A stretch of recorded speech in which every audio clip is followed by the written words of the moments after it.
नमस्कार, news headquarter में आपका स्वागत है। मैं हूं विकास भदौरिया।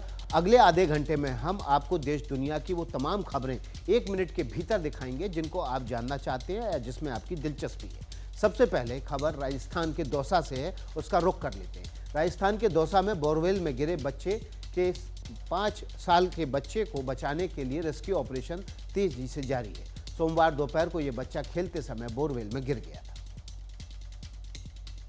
के लिए एसडीआरएफ, एनडीआरएफ और सिविल डिफेंस की टीमें लगातार रेस्क्यू ऑपरेशन में जुटी है। बच्चा बोरवेल में 150 फीट गहराई में फंसा हुआ है। बोरवेल में फंसे बच्चे की मूवमेंट पता करने के लिए अंदर सीसीटीवी कैमरा डाला गया है। ऑक्सीजन बच्चे को लगातार बाहर से जो है पाइप के जरिए पहुंचाई गई है और कैमरे से पूरा प्रशासन जो है मॉनिटरिंग बच्चे की कर रहा है। बच्चे का स्वास्थ्य फिलहाल ठीक बताया जा रहा है। 10 से ज्यादा जेसीबी बोरवेल के ठीक बगल में गड्ढा खोदने में जुटी है। नीचे बोरवेल चौड़ा होने की वजह से अब उसमें अम्ब्रेला डाला गया है, जो हमने अभी बनवाया है। और अम्ब्रेला की होने की वजह से क्या बच्चा नीचे जाने के चांस उसके खत्म हो जाएंगे और उसके बाद उसको निकाल पाएंगे। इस बोरवेल को 3 साल पहले खुदवाया गया था और उपयोग न होने से ये खुला हुआ पड़ा था। अभी 19 सितंबर को भी दौसा में ऐसा हो चुका है जब बांदी कुई में 2 साल की बच्ची 600 फुट गहरे बोरवेल में गिर गई थी। 18 घंटे तक चले रेस्क्यू ऑपरेशन के बाद बच्ची को सकुशल निकाला गया था।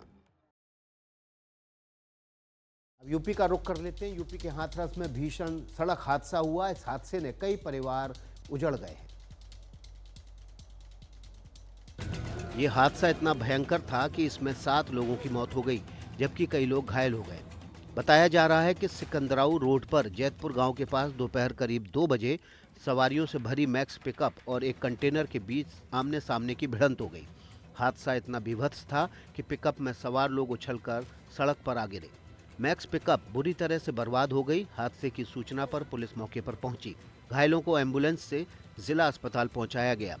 इस दुर्घटना की वजह से सड़क पर काफी देर तक जाम लगा रहा। इसमें 7 लोग मृतक हैं, 7 लोगों को रेफर किया गया है और 7 लोगों का यहाँ पे जिला अस्पताल में इलाज चल रहा है। माननीय मुख्यमंत्री जी द्वारा भी घटना का संज्ञान लिया गया है। मृतकों को 2-2 लाख की आर्थिक सहायता, घायलों को 50-50 हज़ार की आर्थिक सहायता और जो भी घायल हैं उनका इलाज जो है सरकार द्वारा वहन किया जाएगा, ऐसा निर्देश दिया गया है। हादसे पर राज्य के सीएम योगी आदित्यनाथ ने दुख जताया। मृतकों के परिजनों को 2-2 लाख रुपए और गंभीर रूप से घायल को 50-50 हजार की आर्थिक सहायता फौरन देने के निर्देश दिए हैं। रुक कर लेते हैं मुंबई का। मुंबई के कुर्ला में बेस्ट की एक बेकाबू बस ने कई लोगों को रौंद दिया। इस हादसे में 7 लोगों की मौत हुई है, जबकि करीब 50 लोग घायल हुए। कुर्ला के एसजी बर्वे मार्ग पर सोमवार रात उस समय अफरा तफरी मच गई जब बेस्ट की सरकारी बस तेज रफ्तार से गाड़ियों को टक्कर मारती और पैदल यात्रियों को कुचलती चली गई। लोगों को रौंदने के बाद बस एक आवासीय सोसाइटी में घुस गई और वहां लोगों ने बस ड्राइवर संजय मोरे को पकड़कर पुलिस के हवाले कर दिया। 80 से 100 के स्पीड में उसकी गाड़ी चल रही थी, तो उसकी गाड़ी उसको संभाली नहीं गई। जो भी आता गया, ऑटो आया चाहे कुछ भी आया, सबको दबाता हुआ चला गया और यहाँ तक आके वो एंड में यहाँ पे रुका। ऑटो में कम से कम 3-4 आदमी फंसे, एकदम ऑटो कुचल गया था, उसमें से 3-4 आदमी को निकाला गया। पुलिस ने बस ड्राइवर के खिलाफ गैर इरादतन हत्या का मामला दर्ज किया। पुलिस को संदेह है कि बस के ब्रेक फेल होने से ये बड़ा हादसा हुआ। हालांकि इसकी जांच की जा रही है।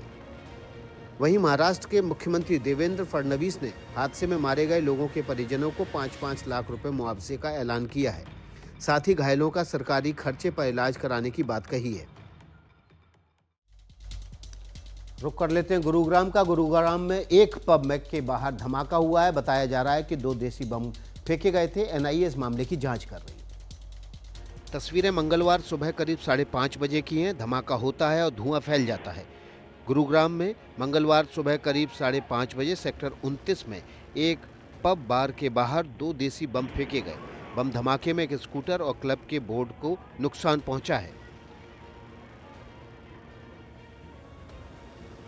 घटनास्थल पर एनआईए की टीम पहुंची। बताया जा रहा है कि 2 जिंदा देसी बम भी बरामद किए गए हैं। पुलिस ने 2 संदिग्धों को भी हिरासत में ले लिया है। बताया जा रहा है कि रूटीन चेकिंग ड्यूटी पर तैनात गुरुग्राम पुलिस ने आरोपी को बम फेंकते हुए देख लिया था और उसे पकड़ लिया। आरोपी की पहचान सचिन के रूप में हुई है। सचिन यूपी के मेरठ का रहने वाला बताया जा रहा है। इसके बाद एक और संदिग्ध को हिरासत में लिया गया। पुलिस आगे की जांच कर रही है। इसमें बड़े गैंगस्टर के शामिल होने का शक है। इस एंगल पर एनआईए की टीम भी जांच कर रही है। रुक कर लेते हैं राजस्थान का। राजस्थान के चित्तौड़गढ़ में एक कांस्टेबल ने एक महिला कांस्टेबल को गोली मारने के बाद खुद भी गोली मार ली। अब तक ये साफ नहीं हो पाया है कि आखिर उसने ऐसा क्यों किया। इस घटना की सूचना मिलते ही दोनों कांस्टेबल को इलाज के लिए बेंगू अस्पताल ले जाया गया, लेकिन हालत गंभीर होने से उन्हें चित्तौड़गढ़ रेफर कर दिया गया। कांस्टेबल सियाराम और महिला कांस्टेबल पूनम बेंगू थाने के पास एक ही मकान में किराए पर रह रहे थे। बताया जा रहा है कि दोनों के बीच किसी बात को लेकर कहासुनी हुई और इस दौरान सियाराम ने अपनी सर्विस रिवॉल्वर निकालकर पूनम के सीने पर गोली मार दी और फिर खुद को भी गोली मार ली। गोली चलने की आवाज़ सुनकर पड़ोसियों ने तुरंत थाने को सूचना दी। इलाज चल रहा है और इलाज के बाद में यहाँ पे जो प्राथमिक जांचें हैं उसके बाद स्थिति मालूम पड़ेगी। अभी बता रहे हैं कि कंडीशन स्टेबल है। अब आगे जो टेस्ट वगैरह हैं उसके बाद बताएंगे। करीब 1.5 साल पहले ही दोनों की बेंगू थाने में पोस्टिंग हुई थी। फिलहाल चित्तौड़गढ़ अस्पताल में दोनों की हालत गंभीर है, लेकिन स्थिर बताई जा रही है। वहीं पुलिस की टीम इस मामले की जांच में जुट गई है।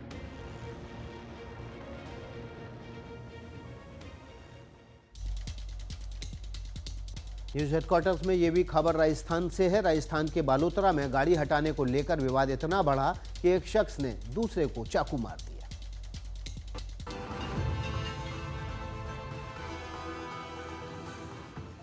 बात सिर्फ गाड़ी को साइड करने की थी, लेकिन इसके चलते दिन दहाड़े चाकूबाजी हो गई। आप देख सकते हैं कि दो लोग आपस में गुत्थम गुत्था हैं। आसपास कुछ लोग और जमा हो गए हैं। उन्हें हटाने की कोशिश की जा रही है, लेकिन झगड़ा बढ़ता जा रहा है। बालोतरा की नेहरू कॉलोनी में एक विवाह समारोह था। वहां एक युवक ने दूसरे को गाड़ी थोड़ा हटाने के लिए कहा, लेकिन दूसरे ने झगड़ा शुरू कर दिया और फिर चाकू निकालकर हमला कर दिया। पूरी घटना सीसीटीवी में कैद हो गई। बताया जा रहा है कि युवक को अस्पताल भेजा गया, लेकिन उसकी जान नहीं बच सकी। इस घटना के बाद इलाके में हड़कंप मच गया। बताया जा रहा है कि मृतक टेंट लाइटिंग का काम करता था और मंगलवार सुबह भी वो यही करने गया था। घटना के बाद से पूरे क्षेत्र में गुस्सा है। मृतक के परिजनों ने मोर्चरी के आगे धरना शुरू कर दिया। बताया जा रहा है कि आरोपी बालोतरा थाने का पुराना हिस्ट्री शीटर है। ये खबर कर्नाटक के बेलगावी से है, जहां जबरदस्त हंगामा हुआ। प्रदर्शनकारियों पर पुलिस ने जमकर लाठियां बरसाई। मंगलवार को कर्नाटक के बेलगावी में तनाव बढ़ गया, जब बड़ी संख्या में प्रदर्शनकारी सड़क पर उतर आए। जिन लोगों पर पुलिस लाठियां बरसा रही है वो पंचमासाली लिंगायत समुदाय से हैं। ये राज्य में नौकरियों में कोटे की मांग कर रहे हैं।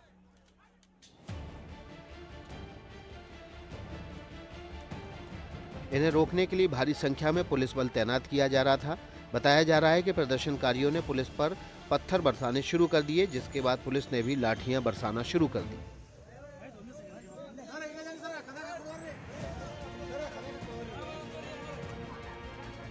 प्रदर्शनकारी स्वर्ण विधान सुधा की ओर बढ़ना चाहते थे, लेकिन पुलिस ने उन्हें रोक दिया। कुछ लोगों को पुलिस ने हिरासत में भी लिया है। इस मामले पर राज्य में राजनीति गरमाई हुई है। राज्य सरकार का आरोप है कि विपक्षी पार्टी बीजेपी इस पर राजनीति कर रही है और जानबूझकर मुद्दे को हवा दे रही है। अब चलते हैं सीधे बिहार। बिहार में पटना आरा रूट पर कई किलोमीटर लंबा जाम लग गया है। सड़क पर हजारों गाड़ियां खड़ी हो गई हैं। बिहार की राजधानी पटना से आरा रूट पर इस जाम के कारण लोग त्राहिमाम करने लगे। बताया जा रहा है कि पिछले कुछ दिनों से ऐसे ही हालात हैं, जिसके चलते गाड़ियां या तो खड़ी हैं या रेंग रेंग कर चलती हैं। 3 लेन में ट्रक खड़े नजर आते हैं। इस रूट पर बालू से भरे ट्रक बड़ी संख्या में निकलते हैं। लोग आरोप लगाते हैं कि उनसे वसूली के चक्कर में ये जाम लग जाता है। हालांकि अधिकारियों का कहना है कि कभी कभी कोई गाड़ी खराब हो जाती है, जिस वजह से जाम लगता है। बेतरतीब तरीके से वाहन लग रहा है, ओवरटेक कर रहा है। एक लेन में 6-6, 3-3 लेन चल रहा है वाहन, बालू वाला ट्रक। चलते चलते कोई गाड़ियाँ अचानक ब्रेक डाउन हो जाती है। ब्रेक डाउन हो गई तो उसके पीछे लाइन लग जाती है गाड़ियों। ये भी कहा जा रहा है कि भोजपुर के कोल्हारामपुर और छपरा में बन रही सड़क की वजह से जाम लग जाता है।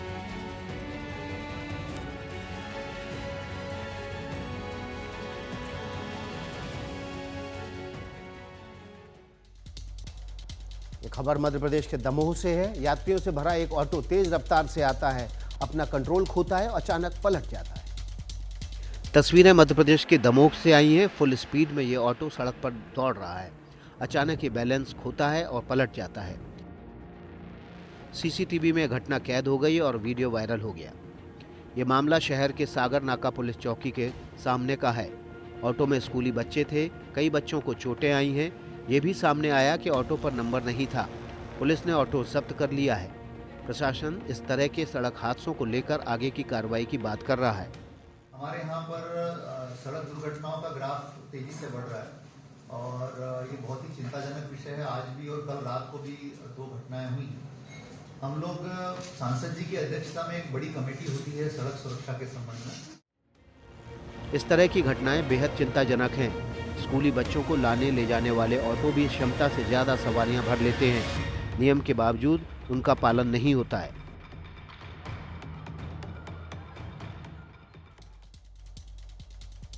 आम आदमी पार्टी के संयोजक अरविंद केजरीवाल कोंडली इलाके में एक ऑटो चालक के यहां लंच करने पहुंचे। इसके बाद ऑटो वालों के लिए 5 गारंटियां दे डाली।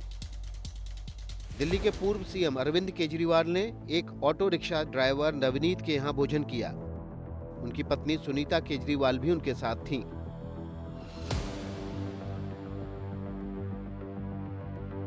इसके साथ ही केजरीवाल ने दिल्ली चुनाव से पहले बड़ा दांव चला। उन्होंने दिल्ली के ऑटो चालकों को लेकर 5 बड़े ऐलान किए।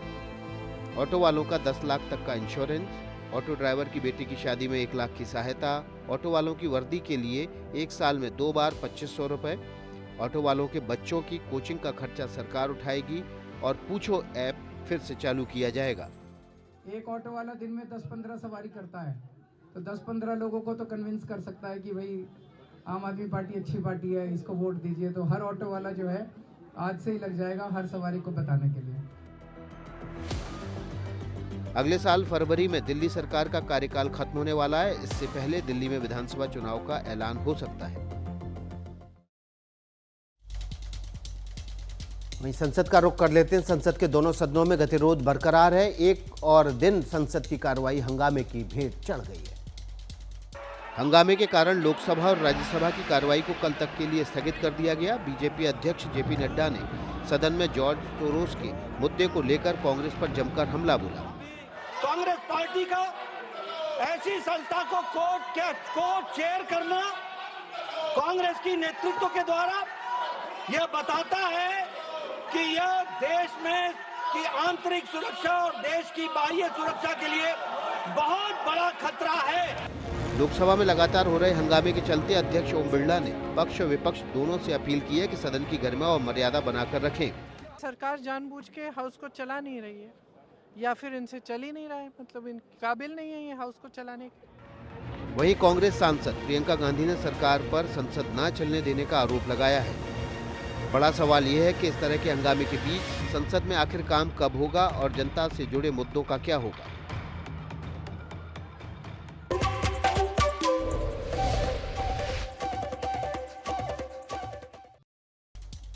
ब्रेक के बाद न्यूज हेडक्वार्टर में आपका एक बार फिर से स्वागत है। खबरों के सिलसिले को आगे बढ़ा लेते हैं और बात कर लेते हैं आज की संसद की कार्रवाई की। विपक्ष ने आज राज्यसभा के सभापति जगदीप धनखड़ के खिलाफ अविश्वास प्रस्ताव पेश करने का नोटिस दिया है। कांग्रेस समेत तमाम विपक्षी दलों ने सभापति धनखड़ पर पक्षपात का आरोप लगाया। सभापति के खिलाफ इस अविश्वास प्रस्ताव पर करीब 60 सांसदों के दस्तखत हैं। इस मुद्दे पर कांग्रेस को RJD, TMC, CPI, CPM, JMM, आम आदमी पार्टी और डीएमके का साथ मिला है। बीजेपी ने विपक्ष के इस कदम की निंदा की है।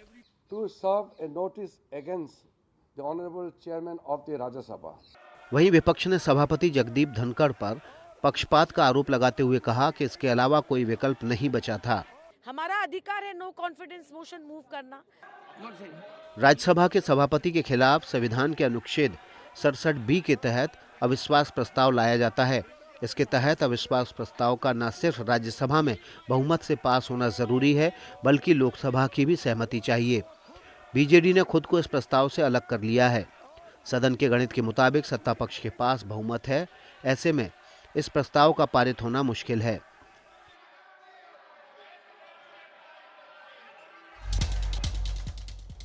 ये खबर गुरुग्राम से। एक सोसाइटी के 9 टावर गिराए जा सकते हैं, इससे यहां रहने वाले परेशान हो गए। ये वो इमारत है जिन्हें जमींदोज करने का आदेश दिया गया है। गुरुग्राम के सेक्टर 109 में इस सोसाइटी का नाम है चिंतल पैराडिजो कंडोमिनियम। इस सोसाइटी में 2012 से लोग फ्लैट खरीद कर रह रहे हैं। इन 9 टावरों में कुल 532 फ्लैट हैं। इन्हें लोगों ने 75 लाख से 1 करोड़ रुपए की कीमत पर खरीदा था, लेकिन अब ये सोसाइटी वीरान हो जाएगी। इमोशनली और फाइनेंशियली दोनों ही बैक ब्रेकिंग न्यूज़ है ये। जब हमने लिया था, ये सोच के लिया था बहुत अच्छी सोसाइटी में हम बुकिंग कर रहे हैं। बहुत शॉकिंग न्यूज़ है। मेरी वाइफ डायबिटीज़ और बीपी की पेशेंट है और कल रात से बिल्कुल नहीं सो पाई हैं and we had to take her to the doctor. बताया जा रहा है कि 2 साल पहले एक टावर में फ्लैट रेनोवेशन के दौरान हादसा हुआ और 2 लोगों की मौत हो गई। इसके बाद चली जांच में पाया गया कि पूरा निर्माण असुरक्षित है और अब 6 टावर गिराए जाने के आदेश आए हैं। बाकी 3 टावरों पर अंतरिम आदेश आना बाकी है। अगली खबर का रुख कर लेते हैं। मौसम से जुड़ी हुई है। देश भर में मौसम का मिजाज बदल गया है। पहाड़ी राज्यों में जमकर बर्फबारी देखने को मिल रही है। इससे सैलानियों के साथ ही होटल कारोबारियों और पर्यटन व्यवसायियों के भी चेहरे खिल गए। उत्तराखंड का बद्रीनाथ धाम बर्फ से ढक गया है। आसपास की पहाड़ियां भी सफेद चादर में लिपटी हैं। ऐसा ही नजारा केदारनाथ धाम में भी दिख रहा है। मंदिर के चारों ओर बर्फ की मोटी चादर बिछ गई है। चमोली में भारी बर्फबारी के बाद जिला प्रशासन ने अधिकारियों को अलर्ट रहने के निर्देश दिए। हालांकि वहां हालात अभी सामान्य हैं। हिमाचल प्रदेश का मनाली सैलानियों से गुलजार हो रहा है। सोलांग वैली में हलचल बढ़ गई है। कश्मीर घाटी में तापमान लगातार गिर रहा है। श्रीनगर समेत घाटी के कई शहरों में तापमान 0 से नीचे चला गया है। ऐसे में लोगों की मुश्किलें बढ़ गई। डल लेक में रहने वाले लोग हैं, उनके लिए तो ज़्यादा ये मुश्किल होता है। आज रात -5 डिग्री रह गई, जिसकी वजह से हमें सवेरे कांगड़ी उठानी पड़ी। मौसम विभाग के मुताबिक अगले 2-3 दिनों में तापमान और गिरेगा। बढ़ती ठंड से स्थानीय लोग परेशान हैं, लेकिन सैलानी खुश। कई सैलानियों को ठंडे मौसम का लुत्फ उठाते देखा गया। सीरिया का रुख कर लेते हैं। सीरिया के राष्ट्रपति बशर अल असद के देश छोड़ने के बाद जहां कई लोग जश्न मनाते दिख रहे हैं, वहीं कई लोग ऐसे भी थे जो दमिश्क की उन सुरंगों की ओर भागे जहां उनके अपने को कैद किया गया था। सैदनया जेल की इन सुरंगों को असद का नरक लोक कहा जाता था। सीरिया में जैसे ही असद देश छोड़कर भागे, विद्रोहियों ने कुख्यात सैदनया जेल की सुरंगों को खोल दिया। वहां कैद लोग बाहर निकलने लगे। कई सीरियाई इन सुरंगों की ओर देखने के लिए भागे कि रिहा होने वालों में उनके रिश्तेदार हैं या नहीं। कई लोग मौत का शिविर कही जाने वाली इस सैदनया जेल की सुरंगों में जाकर अपनों को ढूंढने लगे। सोशल मीडिया पर ऐसे कई वीडियो वायरल हो रहे हैं जिनसे लोग सुरंगों में उतरते टॉर्च और मोबाइल जलाकर अपनों को खोजते देखे जा सकते हैं। कुछ लोग तो दीवारें भी तोड़ते नजर आए। उन्हें उम्मीद है कि उनके अपने इन दीवारों के पीछे कैद कर दिए गए होंगे। बशर अल असद के शासन के दौरान इस जेल में विद्रोहियों और उनके रिश्तेदारों को रखा जाता था। जेल में कई सुरंगें बनाई गई थीं जहां ना तो रोशनी आ सकती थी, ना ही कोई दूसरा व्यक्ति। हजारों लोगों को ऐसी सुरंगों में रखकर प्रताड़ित किया गया और मार दिया गया। एक अनुमान के मुताबिक 2011 से 18 के बीच करीब 30,000 कैदियों को इन सुरंगों में डालकर मार दिया गया।